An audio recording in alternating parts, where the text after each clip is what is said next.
Hello everyone! Hello. So today we're really aching because yesterday we went heavy deadlifts and stupidly today we were doing some front squats and some squats. Not so good. No, in a world of pain right now, so we didn't want to film a workout, but nevertheless we thought we'd still give you some good information. We shall move on and talk about some little tips and things that we've been noticing in the gym and just see how you guys are, where you're at really, how you've been doing since New Year's. Because we haven't had a good old catch up with you guys in a long while, so basically here it is. Hey. Hey. Hey. So point number one we want to touch upon today is sticking points or plateaus. Basically that point where you feel like your program is getting a little bit boring, a little bit like, you know what, this isn't hurting anymore, it's not doing the best for me.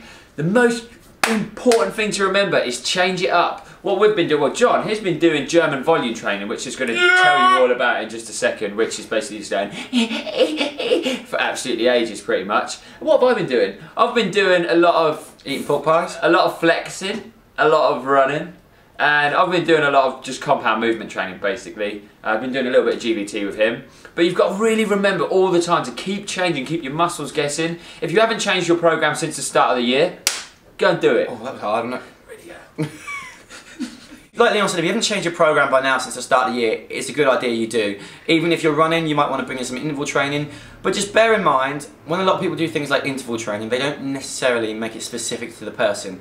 Like if most sports tend to be short, sharp bursts, you're not doing a prolonged period.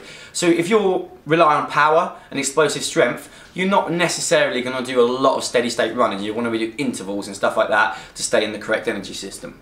Right, so that moves us swiftly on to point number two, is rest. It is kind of a tail end of point number one, so that's why it's called point number two. You've got to remember, you've got to remember to rest, because however much you want to gain, however much you want to lose, whatever your fitness goal, muscular goal, whatever it may well be, you've got to remember to rest, because if you don't rest, your workouts are going to get less and less efficient. If you're not having a long enough rest, you're getting weaker and weaker and weaker. More tired and grumpy. Yeah, and you just turn into, get really grumpy, really moody, and really unapproachable, and really snappy, and there you go. So the next point I want to talk about is preparation. You need to be prepared for what you're going to do to get the best results basically. So if you're getting to your gym and you're finding out that you're knackered and that you can't do your workout, maybe you need to take a step back and have a look at what your diet and your eating is before, because obviously that's what's going to fuel you to get through your workout. As important for your pre-workout, your food, is also your post-workout. You need to make sure that you're replenishing your glycogen stores, that you're going to be strong and ready to come back the next day if you're training. Yeah, like Leon said, plenty of sleep, plenty of good food, plenty of good music to get you through the workout. Final point is motivation. We are your motivation! You sound like the guy from X Factor. Joe McKelvey! Coming up next, John Adedeji! So, motivation is really important. What is your motivation? Tell us underneath, because you should have new goals from New Year to now, because if you've been working hard, you will have achieved all the goals you wanted to at the start of the year or got them going. So what's your new motivation? So we're both going to do an Olympic lifting course. So we're speaking to Steve at Strength Academy, who we always talk about anyways, top bloke. So yeah, if anyone else wants to do that, or you want to get involved with him, he's amazing on kettlebells.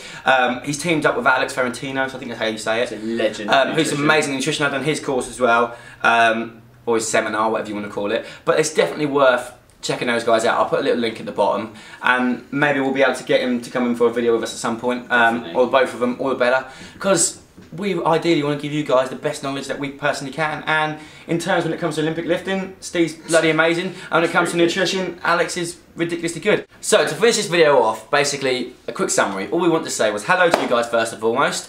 If you're starting to stick on your programs or your goals, you probably need to change it up. Leave us some comments below if you need any tips on stuff like that. Just try and keep as motivated as you can, whether that be watching us, whether that be reading books, whether that be a holiday, whether that be anything that you've got coming up. Just try and stay as motivated as well as you can. Yes. If you've just started doing fitness, let's say for New Year's resolution, and you've made it this far, bloody well done. Awesome stuff. I don't doubt now that you're going to start to struggle, alright? So just stick with it. Now's going to be a great time for you to mix it up. If you're at a gym, go and see one of the trainers there, get a program done where they can change it up for you. And just get stuck into it, ready for next time we come back and have a little rendezvous. And we'll be here with you every step of the way. And thanks ever so much for watching. And we'll see you soon. See you later. Bye. Ciao.